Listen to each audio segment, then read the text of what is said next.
अस्सलाम वालेकुम फ्रेंड्स, आज की ज़्यादा खबर के साथ दी अरब इन्फो चैनल में आप लोगों के लिए हाजिर हूँ। अमारात का वर्चुअल वर्क वीज़ा गैर मुल्की कैसे हासिल कर सकते हैं, इसकी तमाम तर डिटेल्स शेयर कर रही हूँ। मुत्तहिदा अरब अमारात ने पहली मरतबा गैर मुल्कियों के लिए वर्चुअल वर्क वीज़े की सहूलत फराहम की है।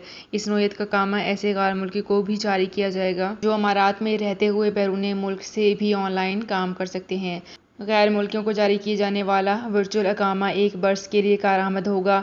इस दौरान वो अमारात में रहते हुए किसी भी मुल्क से ऑनलाइन खदमात अंजाम दे सकते हैं। वर्चुअल वर्क परमिट या अकामा जारी करने का मकसद गैर मामूली सलाहियत के हामिल अफराद की पेशा वराना खदमात इस्तेफादा करना है, जिससे न सिर्फ कौमी खिदमत हो सकती है बल्कि अपने तौर पर भी बेहतरी लाई जा सकती है। डिजिटल हुकूमत का वर्चुअल अकामा मनसूबा दुनिया भर से माहिरीन और बेहतरीन सलाहियतों के हामिल अफराद को ये मौका फराहम कर रही है। किसी भी पेशे में महारत रखते हों और वो दुबई में रहते हुए अपने साबिक पेशा पर भी काम कर सकते हैं। प्रोग्राम के तहत आने वाले दुबई में तमाम मरवजा सहूलतें हासिल कर सकते हैं, जिनमें बैंक अकाउंट खोलना, टेलीकम्युनिकेशन खदमात का हसूल और तालीम वगैरह शामिल हैं। वर्चुअल अकामा के लिए दरख्वास्त डिजिटल हुकूमत के पोर्टल पर ऐप डाउनलोड कर कर भी की जा सकती है।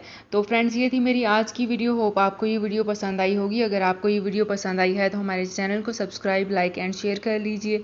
तो फ्रेंड्स, मिलते हैं एक नई वीडियो में एक बिल्कुल नई अपडेट के साथ। अपना बहुत ख्याल रखिएगा। अल्लाह हाफिज़। सऊदी अरब में मुकीम गैर मुल्कियों के लिए बहुत बड़ी खुशखबरी आ गई है। अब कोई भी शख्स जो अपने मुल्क जाना चाहता है और उसका इकामा एक्सपायर हो या इकामा वैलिड हो, शिरका बंद हो, मुसस्सा बंद हो या कफील छुट्टी ना लगा रहा हो या कोई भी मसला हो, तो आप हमारे साथ रब्ता करें। हम इंशाल्लाह आपको 3 दिन के अंदर अंदर एम्बेसी के जरिए आपका खरूज लगाकर आपको आपके मुल्क वापस भेज देंगे। कोई भी इंडियन, पाकिस्तानी, नेपालियन, बांग्लादेशी, श्रीलंकन या किसी भी मुल्क का हो, वो आसानी से बगैर किसी परेशानी के अपने मुल्क वापस जा सकता है। जी हाँ, स्क्रीन पर आपके सामने जो नंबर शो हो रहा है, इस पर आप कांटेक्ट करें। इंशाल्लाह 3 दिन के अंदर अंदर आपको आपके मुल्क वापस भेज दिया जाएगा। मतलूब केस वाले रब्ता ना करें। शुक्रिया।